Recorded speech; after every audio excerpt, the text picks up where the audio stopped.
नमस्कार दोस्तों। आज हम एनसीईआरटी की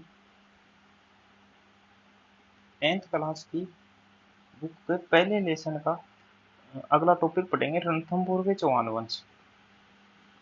अभी तक अपन ने पढ़ लिए हैं, गोइल पढ़ लिए, राठौड़ पढ़ लिए। राठौड़ों में जबकि दो ब्रांचें थी, एक तो जोधपुर के और एक बीकानेर के। शाकंभरी के चौहान पढ़ लिए। अब अपना है अगला रणथंभौर का चौहान।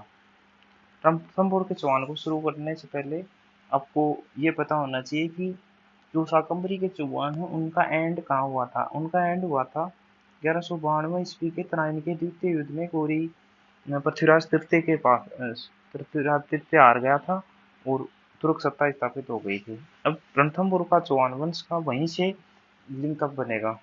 रणथंभौर के चौहान वंश का संस्थापक गोविंदराज था, जो पृथ्वीराज तृतीय का ही पुत्र था। पृथ्वीराज तृतीय कौन सा? 1192 का जो तराइन वाले के युद्ध वाला, ठीक है, क्योंकि इसने 1194 ईस्वी में ही स्थापित कर लिया था। उसके उत्तराधिकारी क्रमशः वालन, प्रहलादन और वीर नारायण थे। थोड़े थोड़े टाइम के लिए रहे थे। वीर नारायण का संघर्ष तिलतुतमिश से हुआ, जिसमें उसकी मृत्यु हो गई। उसके उत्तराधिकारी वाघभट ने भी दिल्ली से भेजे गए तुर्क अधिकारियों से अपने पैतृक राज्य को बचाया। उसके पुत्र जतर सिंह ने नासिरुद्दीन द्वारा भेजी गई सेना को रणथंभौर नहीं जीतने दिया, परंतु उसे कर देने के लिए विवश होना पड़ा। कहने का मतलब यहाँ से तो संस्थापक की याद रखना कि जो रणथंभौर जो में चौहान वंश का जो स्थापना की थी वो गोविंदराज ने की थी, जो कि पृथ्वीराज तृतीय का पुत्र था। इस पैराग्राफ के लिए ये बात पर्याप्त है, इससे ज्यादा इसमें से कुछ याद नहीं करता। अब अपने को महत्वपूर्ण शासक पढ़ना है हमीर, जिसका शासनकाल आया 1282 में, जबकि स्थापना हो गई थी 1194 में। लगभग लगभग 90 साल तक ऐसे ही छुट पुट के शासक आते रहे और मतलब इसको कंटिन्यू रखते रहे। अब जब अमीर आया तो 1282 में अमीर ने राज्यारोहण के बाद दिग्विजय की नीति अपनाई। आबू, काठियावाड़, पुष्कर, चंपा, धार आदि राज्यों में इसके अधिकार स्वीकार करने के बाध्य किया और मेवाड़ के शासक समर सिंह को परास्त किया। ये बात इंपॉर्टेंट है कि रणथंभौर का चौहान शासक जिसने किस मेवाड़ चौहान से रणथंभौर के चौहान शासक अमीर ने किस मेवाड़ शासक को शिकस्त दी, तो वो हो जाएगा समर सिंह। 1291 ईस्वी में जलालुद्दीन ने रणथंभौर पर आक्रमण किया, लेकिन उसको सफलता नहीं मिली 1291 में, क्योंकि दिल्ली से कनेक्ट हो रहा था रणथंभौर। तो नो डाउट दिल्ली का कोई भी सुल्तान गद्दी पे आता है तो उसको पहले रणथंभौर दिखाई देता है। अब जब अमीर द्वारा मंगोल विद्रोही कौन थे? मोहम्मद शाह और केहबरू को शरण देने से दिल्ली का सुल्तान अलाउद्दीन खिलजी अमीर से नाराज हो गया। अब जलालुद्दीन खिलजी के बाद में शासक बना अलाउद्दीन खिलजी, जो कि इसका दामाद भी था और इसका भतीजा भी था। मोमडन्स में मतलब रिश्तों को थोड़ा सा क्लोजेस्ट करते हुए शादियां नजदीक हो जाती हैं, तो उसमें दामाद और भतीजा दोनों ही एक ही आदमी था। तो इसने अलाउद्दीन खिलजी इसका शासक बन गया। और क्वेश्चन यहाँ से ये मोहम्मद शाह और केहबरू वाला निकल के आता है इस पैराग्राफ से कि जो अमीर जो था उसने किन उत्तर अलाउद्दीन खिलजी के विद्रोही जिनको शासक किया, क्या नाम था? तो मोहम्मद शाह और केहबरू। हमीर ने जब विद्रोह को लौटाने से इनकार किया तब 1299 ईस्वी में, एक बार 1291 में ऑलरेडी आक्रमण हो चुका है लेकिन सफलता नहीं मिली। अब 1299 ईस्वी में खिलजी ने आक्रमण किया मगर तुर्क सेना को पराजित कर दिया। यहाँ भी उसको दिल्ली के शासकों को सफलता नहीं मिली, लेकिन 1301 ईस्वी में अलाउद्दीन ने खुद सेना लेकर रणथंभौर आ गया। मगर जब युद्ध में उसे सफलता नहीं मिली तो उसने छल कपट का सहारा लिया। अलाउद्दीन ने अमीर के सेनानायक रणमल और रतिपाल को किले का लालच देकर अपनी ओर मिला लिया। विश्वासघात के कारण किले पर तुर्कों का अधिकार हो गया। हमीर लड़ता हुआ मारा गया और किले पर हमीर की रानी पदरंग देवी ने पद्मला तालाब में जोर दिया। ठीक है, ये यहाँ पे इतना विश्लेषण दे नहीं रखा, आपको भी यही याद रखना है कि अमीर की रानी रंग देवी ने जोर किया। हमीर वीर उदार शरणागत की रक्षा करने वाला शासक था। नयन चंद्र सूरी। अब जैसे ऊपर वाले जो अपन ने मैंने तीन चार रचनाएं बताई थी ना, कि उसके राइटर आगे आएंगे। जैसे नयन चंद्र सूरी की रचना थी अमीर कावई, मीर माकवई। आपको याद हो तो कल वाली क्लास में शायद आपको मैंने बताया था। ये देखो, अमीर प्रबंध कोश, अमीर महाकाव्य, पृथ्वीराज प्रबंध और प्रबंध चिंतामणि। तो ये जो इसी इसमें आपको यही लिख लेना है, अमीर महाकाव्य। अमीर महाकाव्य कुछ बच्चों का ये भी हो सकता है कि सर को याद नहीं है, लेकिन आप कुछ भी सोचो भले, लेकिन आपको मैं उसी तरीके से पढ़ाऊंगा जिस तरीके से आपका माइंड एक्टिव रहे और आपको याद हो कंटेंट ज्यादा से ज्यादा। तो ये आपको हमीर महाकाव्य में याद आ जाएगा कि नयन चंद्र सूर्य थे, तीन और बचे हैं अभी। ठीक है, वो जब भी आते रहेंगे अपना उसको देखते रहेंगे। जोधराज के हमीर रासो, चंद्रशेखर के हमीर वट नामक ग्रंथों में हमीर के सूर्य की जानकारी मिलती है। आज भी जनमानस में हमीर के लिए दुआ प्रसिद्ध है। सिंह सवन सतपुरुष वचन कदरत फलित एक बार, तिरिया तेल हमीर हथ चढ़े न दूजी बार। इसमें इसका अर्थ ये है कि सिंह सवन, सिंह सन सतपुरुष वचन, शेर और मतलब एक सतपुरुष का वचन एक बार ही हो, और केड़ा का फल, ये तीनों एक ही बात।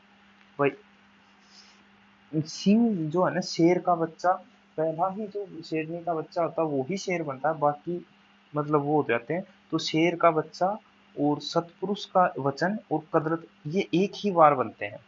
तिरिया तेल और हमी हट और तिरिया तेल मतलब स्त्री के ऊपर तेल, और अमीर का जो हट है वो दूसरी बार नहीं होता।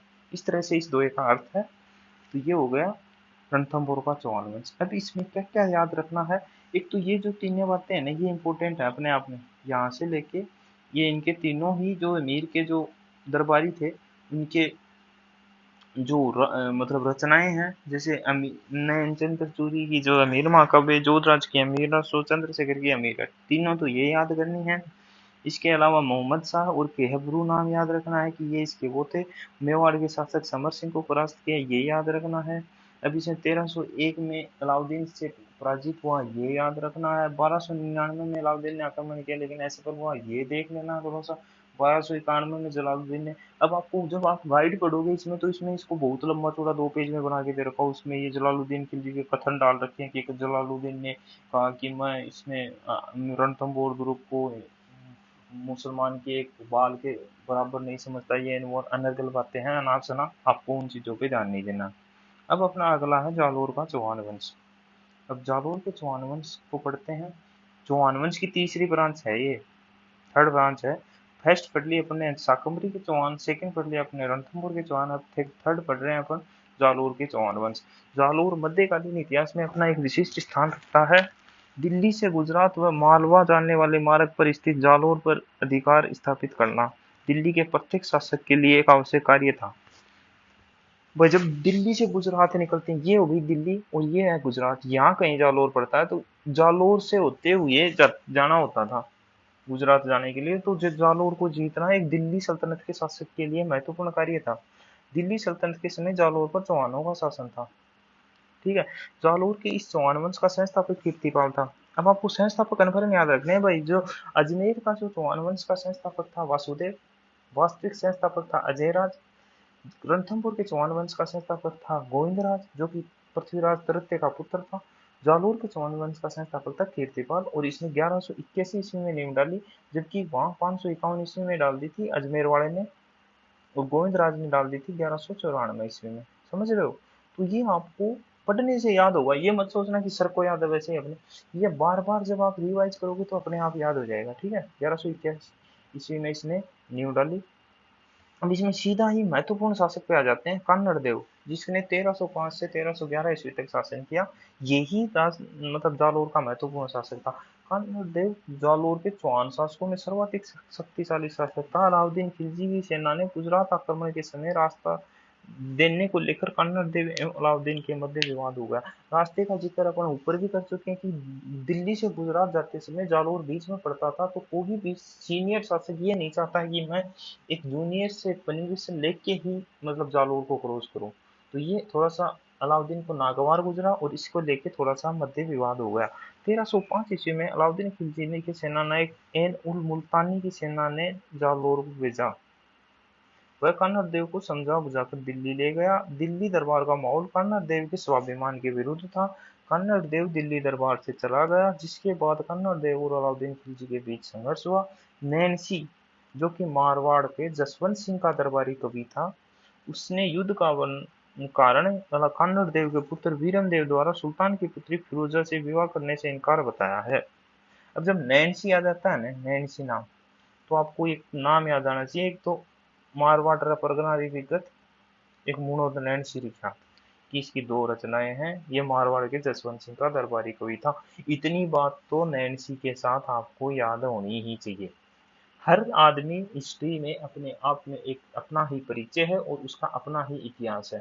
तो आपको उस तरह बाइट्स में टुकड़ों में याद रखोगे ना हिस्ट्री को, तो याद रह पाएगी। ऐसे नहीं कि कथा की तरह पढ़ लिया और फिर आपको पता ही नहीं है। मतलब कनेक्टेड रखो भाई, नैन्सी आ गया तो नैन्सी के साथ जसवंत सिंह को कनेक्ट रखो, जसवंत सिंह आ गया तो वहां से दुर्गादास को कनेक्ट करते हुए अजीत सिंह के पास चले जाओ, अजीत सिंह आ गया तो फिर औरंगजेब के पास चले जाओ और वहां से दिल्ली सल्तनत घूम घाम के। इस तरह से आप जब जीके पढ़ना शुरू कर दोगे तो आप समझ लेना कि जीके आपके दिमाग और दिल में बैठना शुरू हो गया। ठीक है। 1308 ईस्वी में सुल्तान ने जालोर के शक्तिशाली किले सिवाना पर अधिकार कर लिया। भाई जिस तरह है रणथंभौर का एक दुर्ग होता था जाहिन, हर किले का एक छोटा किला पास में होता था ताकि वहां से दुश्मन को अच्छे से ऑपरेट किया जा सके, ताकि डायरेक्ट बड़े किले पे आक्रमण ना करके दुश्मन के लिए एक अनिवार्य बाध्यता हो जाती थी कि पहले उसको छोटा किला विजिट करना पड़ता था। तो 1308 में सुल्तान ने जालोर के शक्तिशाली किले सिवाना पर अधिकार कर लिया और उसका नाम खैराबाद कर दिया। ठीक है। अब जब मैंने अपन ने मेवाड़ इतिहास में पढ़ा था कि चित्तौड़ जब जीता था ना, चित्तौड़ अभियान में, मतलब इसने जब रतन सिंह के टाइम पे पद्मिनी को वो जब जोर किया था तो उस टाइम में उसका खिजराबाद नाम याद रखा था। आपको पता है पीछे आपने खिजराबाद पढ़ा था। और ये उस टाइम भी मैंने जिक्र किया था कि जब सिवाना को अलाउद्दीन खिलजी जीतेगा तो उसको खैराबाद बोलेगा। वहां या खैराबाद का जब इसका कमालुद्दीन गुरुक को शासन सौंपा और खिजराबाद को उसने अपने पुत्र खिजर खां का शासन सौंपा था, खिजर खां। तो ये बातें आपको कंफ्यूज नहीं करनी होनी चाहिए कि खिजर खां और ये हो गया चित्तौड़।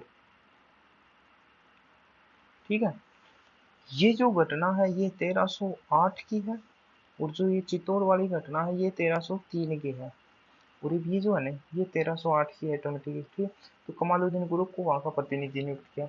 ये बात आपको समझ में आई या नहीं आई कि अलाउद्दीन खिलजी ने 1303 में चित्तौड़ पे आक्रमण किया, खिजर खां के नेतृत्व में चित्तौड़ का नाम खिजराबाद रखा। ऊपर कंप्लीट। नीचे वाला है 1308 में इसने सिवाना पर आक्रमण किया, इसका नाम खैराबाद रखा और कमालुद्दीन गुरुक को इसका प्रशासक नियुक्त किया। ठीक है। 1311 ईस्वी में अलाउद्दीन खिलजी ने जालोर पर घेरा डाला लेकिन सुल्तान को सफलता नहीं मिली। अंत में कन्नड़ देव के एक दहिया सरदार बीका के विश्वासघात के कारण, अब जब विश्वासघात नाम याद आया तो आपको रणथंभौर में जाना चाहिए कि रणथंभौर में भी किसी ने विश्वासघात किया था जिनका नाम था रणमल और रतिपाल। इस तरह से जब आपको हिस्ट्री पीछे जाके वापस आना शुरू कर दोगे आप, तो आप सही चल रहे हो। ठीक है। अधिकार हुआ कन्नड़ देव लड़ता हुआ मालाबार किले की महिलाओं ने जोर कर लिया। अब जब महिलाओं ने जोर किया तो आपको रंगदेवी फटाक से याद आने चाहिए कि अमीर की पत्नी रंगदेवी ने भी जोर ही किया था, पद्मिनी ने भी जोर ही किया था। तो आपको जोर जोर सारे एक जगह जाना चाहिए कि किन किन इतिहास की मुख्य रानियां जिन्होंने जोर जोर किया था उस टाइम तक। अलाउद्दीन ने जालोर पर जीतकर उसका नाम जलालाबाद किया। अब जो नाम परिवर्तन किए किस किस ने, जब किसी ने मोमिनाबाद किया, आमेर का नाम बदल के, जब अपन कछुआ वंश पढ़ेंगे तो वहां पे आ जाएगा। किसी ने खिजराबाद किया, किसी ने खैराबाद किया और किसी ने जलालाबाद किया। तो ये आपके सारे ही नाम परिवर्तन आपको याद होने चाहिए। मतलब जो भी कुछ एक घटनाएं हैं, मतलब सेम तरीके की अनेक घटनाओं को जोड़ के एक जगह लिखते हुए उसको याद रखो। ठीक है। तो इसमें अब आपको क्या लिखना है क्या छोड़ना है मुझे बताने की जरूरत नहीं है। खैराबाद वाला लिखना है आपको।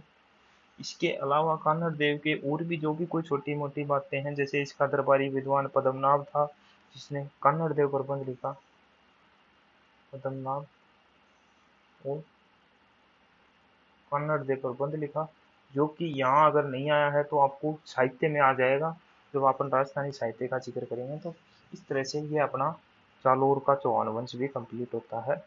धन्यवाद।